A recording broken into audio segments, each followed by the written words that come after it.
Selanik Limanı arasındaki ro-ro seferlerinin teşvik edilmesine ilişkin mutabakat zaptını teati edeceklerdir. Δεύτερη συμφωνία. Εκ μέρους της Ελληνικής Δημοκρατίας, ο Υφυπουργός Εξωτερικών Θεοχάρης Θεοχάρης και εκ μέρους της Τουρκικής Δημοκρατίας, ο Υφυπουργός Εξωτερικών Μεχμέτ Κεμάλ Μποζάι θα ανταλλάξουν κοινή δήλωση για την ενθάρρυνση της δημιουργίας ακτοπλοϊκής γραμμής Θεσσαλονίκης-Μύρνης μεταξύ των Υπουργείων Εξωτερικών.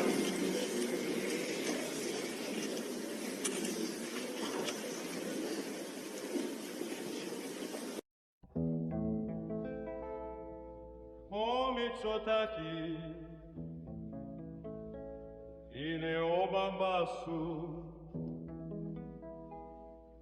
Ναι,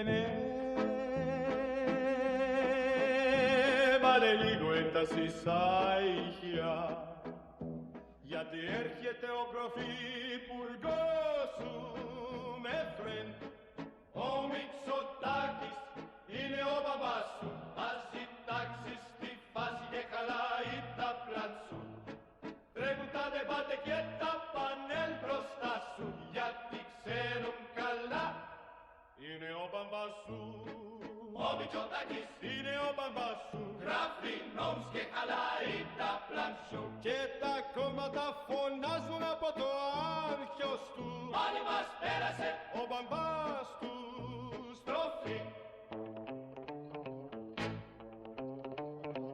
Δεν νιωσαίνω με λόγια βαριά, πως έρθε πάλι επανάσταση ξανά.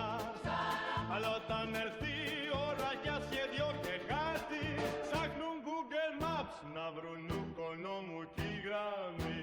Τώρα στο γκλέμις επιστρέφουμε δυνατά, μα θυμίζει λίγο μέσα κασετά παλιά. Κάποτε πράσινος ήλιος φώτιζε τη γη, τώρα ψάχνει Wi-Fi για να μπει στη Βουλή.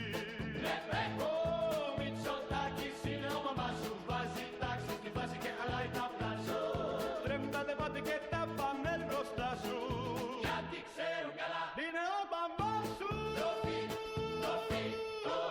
Το και με σφυρί και σημαία ψηλά, μιλά για επανάσταση σαν να με το τρένι ξανά.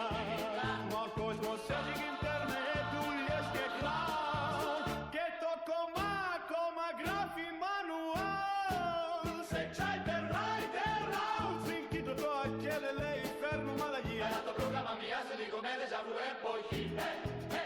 Και η Λιεντόκ φωνάζει δυνατά στο μικρόφωνο, μα στο τέλος το ντεμπάτε γίνεται μονόλογος.